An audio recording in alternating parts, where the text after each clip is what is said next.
ពុងតែគៀងក៏លឺសំលេងទូរស័ព្ទរបស់ស្នេហាដឹងច្បាស់ថាគ្មានអ្នកណាក្រៅពីសង្សារខលមករាល់ព្រឹកប៉ុន្តែខុសពីរាល់ដងមិនមែនខលប្រាប់ថានឹកបែរជាប្រាប់ថាពួកយើងបែកគ្នាចាប់ពីវេលានេះទៅ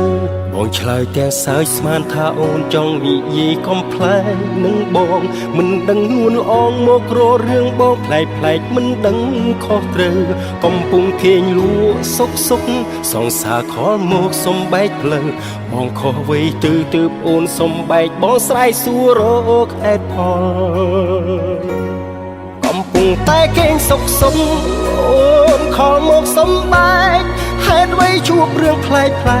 ប្រឹងប្រកែកថាស្ដាប់មិនយល់ទឹកភ្នែកឈោស្រោចលុបមុខគិតនៅរឿងដែលស្មានមិនដល់នៅតែមិនយល់ហេតុអ្វីនេះយាយដូចឈួតលីកំពុងតែគេងសុកសង្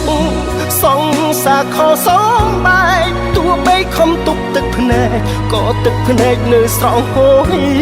ចង់ឲ្យអូនឆ្លើយមួយម៉ាត់ហេតុអ្វីចាំបាច់បែកគ្នាបើភ្នែកឡើងព្រាមទូរស័ព្ទឆ្លោះគ្នាទាំងព្រឹកព្រលឹម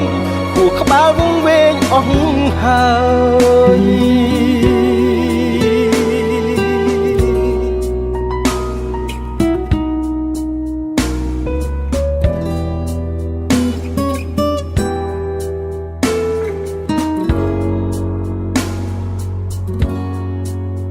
កំពុងតែគៀងក៏លឺសំលេងទូរស័ព្ទរបស់ស្នេហា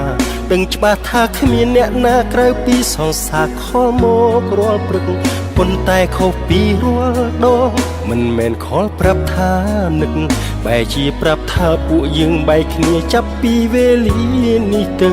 បងឆ្លើយទាំងសើចស្មានថាអូនចង់និយាយកំប្លែងនឹងបងមិនដឹងនួនល្អងមករករឿងបងប្លែកមិនដឹងខុសត្រូវកំពុងគេងលក់សុកសង្សារខលមកសំបែកផ្លូវបងខុសអ្វីទៅអូនសំបែកបងស្រែកសួររកហេតុផលកំពុងតែគេងសុកអូនខលមកសំបែកហេតុអ្វីជួបរឿងប្លែកប្រឹងប្រកែកថាស្ដាប់មិនយល់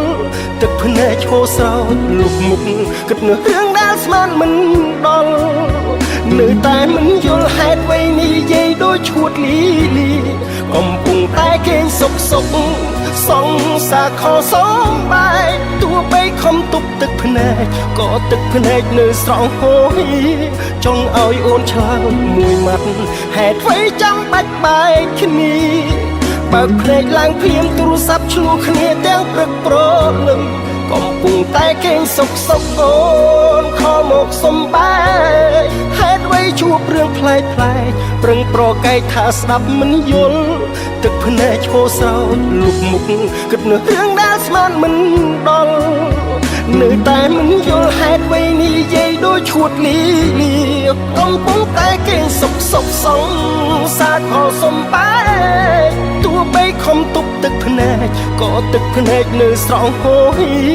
ចង់ឲ្យអូនឆ្លើយមួយម៉ាត់ហេតុអ្វីចាំបាច់បែកគ្នា